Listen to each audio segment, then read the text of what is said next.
Ever wished you could argue your grade with AI? Like not just firing off this grade's bogus email, but really getting into it back and forth about your essay. Kind of a cool thought, right? And wouldn't you know it, there's a whole research paper on exactly that. This system doesn't just spit out a grade, it argues its way there and lets you argue back. Okay, color me intrigued.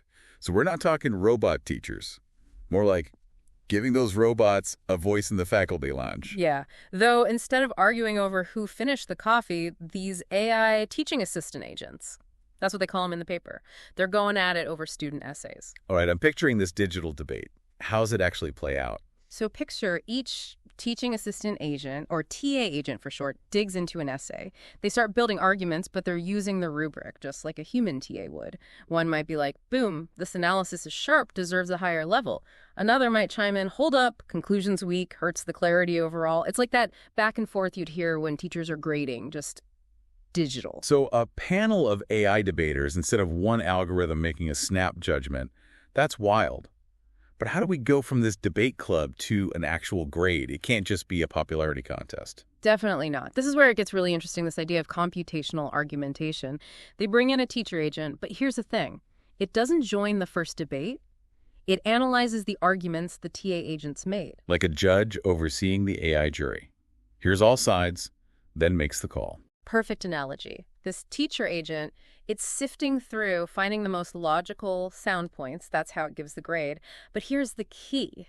The grade's not random. It came directly from that AI debate, and the explanation's all about which arguments were most convincing. Big difference in those black box AI things where you're like, how'd you even get that number? This is transparent, accountable, Yeah. dare I say fair. That's the whole point, and what's really neat is how it handles challenges. Ever get a grade, you're sure it's off, and wish you could plead your case. Oh, every student's been there. So this AI, you're telling me it takes appeals. Exactly. You can challenge the feedback, and it triggers a whole new round of AI deliberation. But here's the kicker. They don't just ignore you. They reevaluate, could even change the grade if you make a good point. Whoa. Most AI I've seen, you push back, they either double down or melt down. This is designed for back and forth, to actually learn. That's huge for trusting AI, especially with something as important as education, right? Totally. And to see if this whole thing holds up, they did a trial run of 500 real student essays all about critical thinking. They wanted to see how this argumentative AI, which they called CAE-ELF, stacked up against the other big players like GPT-4. Okay, so we got debate club, we got the judge, and now actual student essays are thrown into the mix. What happened? Could CAL hang? It's fascinating, really. At first, it was on par with those top-tier models, same level of accuracy right out the gate.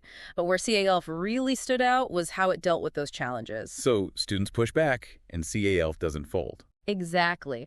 Other AI, they get flustered, backpedal on right answers, or their reasoning just falls apart. CAELF, it either dug in deeper, showed it really understood the material, or, and this is important, admitted when it was wrong and actually adjusted the grade. That adaptability, that willingness to have a real conversation, that's what sets CAELF apart.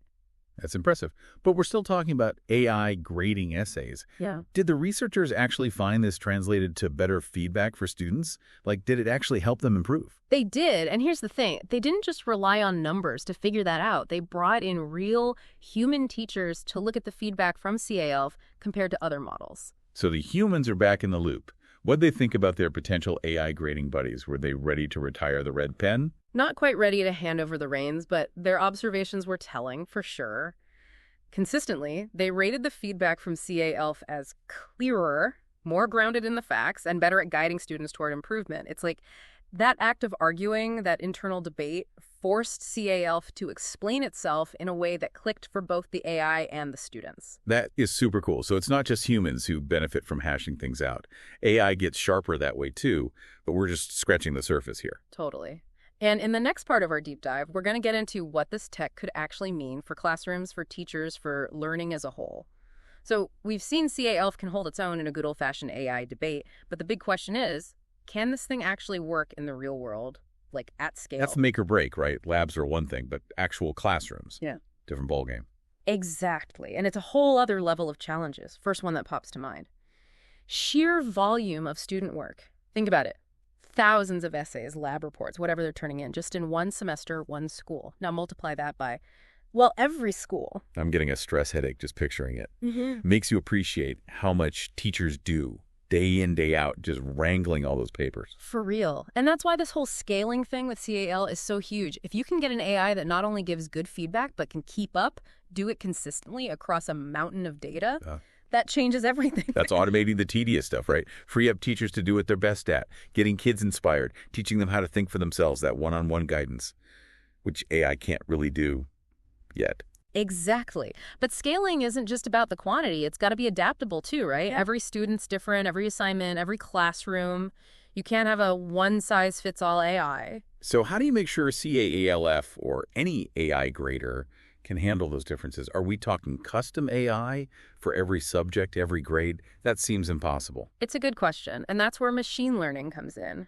Remember how we talked about CALF learning from those student challenges, getting better at reasoning? Same idea applies here. It can adapt to different educational settings. So you could, feed it a new rubric, a whole new curriculum, even a different language, Yeah. and it could adjust how it grades. That's the goal. Now, I'm not saying it's going to be a piece of cake. You'd need to fine-tune it, test it out, make sure teachers and students are giving feedback along the way. But the potential's there. AI that can personalize at a scale we've never seen before. Okay, that's super exciting, but it also makes me think about access. We keep talking about the good stuff with AI in schools, but what about those schools that can't afford the latest tech? How do we make sure it's fair for everyone? Couldn't agree more. That's a conversation researchers, educators, everyone needs to be having. If we're serious about AI making education better for everyone, it can't just be a luxury, right? It's got to be available, affordable, period. So it's bigger than just building a cool AI. It's got to be part of fixing that whole digital divide thing, making sure every student, no matter where they're coming from, has a shot at using it. But even if we get past all that, how do people even adapt? Teachers, students.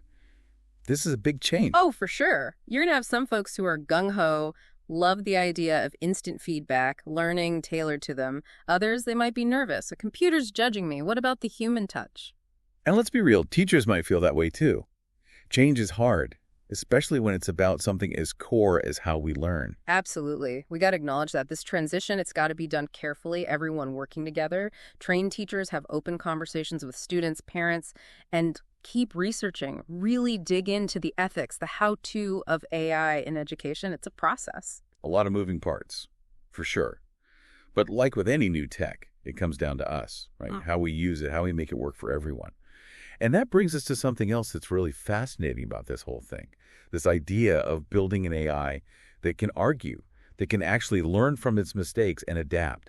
It occurs to me, this whole process of making CAELF, this AI that argues, it might actually be teaching us a thing or two about how we learn best. It's funny you should say that because the researchers actually talk about that in the paper.